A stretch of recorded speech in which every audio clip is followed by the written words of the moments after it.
পার্লামেন্টের ছাদে উঠে ফিলিস্তিনের পক্ষে বিক্ষোভ করেছেন অস্ট্রেলিয়ার বিক্ষোভকারীরা। এ সময় তারা ফিলিস্তিনের সমর্থনে পার্লামেন্টের ছাদে ব্যানারও টানিয়েছেন।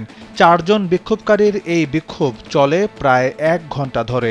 এই পুরো সময়টুকু তারা পার্লামেন্টের ছাদেই অবস্থান করেন। বৃহস্পতিবার অস্ট্রেলিয়ার ক্যানবেরায় এই ঘটনা ঘটেছে।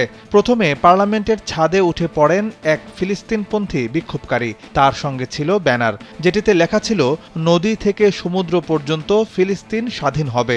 এরপর একে একে ৪ জন ফিলিস্তিনপন্থী উঠে পড়েন পার্লামেন্টের ছাদে। ৪ জনই প্রায় ১ ঘণ্টা পার্লামেন্টের ছাদে অবস্থান করেন। তাদের একজনের হাতে ছিল একটি মেগাফোন। সেটি দিয়ে ফিলিস্তিনের পক্ষে এবং ইসরায়েলের বিরুদ্ধে বক্তৃতা করছিলেন তিনি। স্যান্ডেলিনা সো, রূপচর্চায় আভিজাত্য।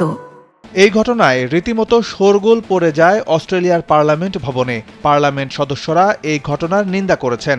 পার্লামেন্টের বিরোধী পক্ষ প্রশ্ন তুলেছে, কিভাবে সমস্ত নিরাপত্তা ব্যবস্থা ভেঙে ছাদে উঠে গেলেন বিক্ষোভকারীরা, কারণ কড়া নিরাপত্তা থাকার কথা পার্লামেন্ট ভবনে। এর আগে ফিলিস্তিন প্রশ্নে অস্ট্রেলিয়ার এক সিনেটরকে সাসপেন্ড করেছেন অস্ট্রেলিয়ার প্রধানমন্ত্রী। ওই সিনেটর ফিলিস্তিন রাষ্ট্রের পক্ষে ভোট দিয়েছিলেন।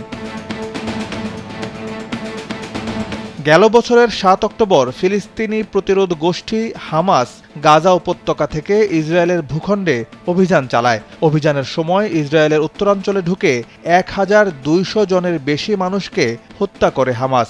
ধরে নিয়ে যায় আরও ২০০ জনেরও বেশি মানুষকে। এর জবাবে নিরীহ গাজাবাসীর ওপর নির্মমভাবে বোমাবর্ষণ শুরু করে ইসরায়েল। দেশটির হামলায় এই পর্যন্ত নিহত হয়েছে ৩৮,০০০-এরও বেশি ফিলিস্তিনি, যাদের অধিকাংশই নারী ও শিশু।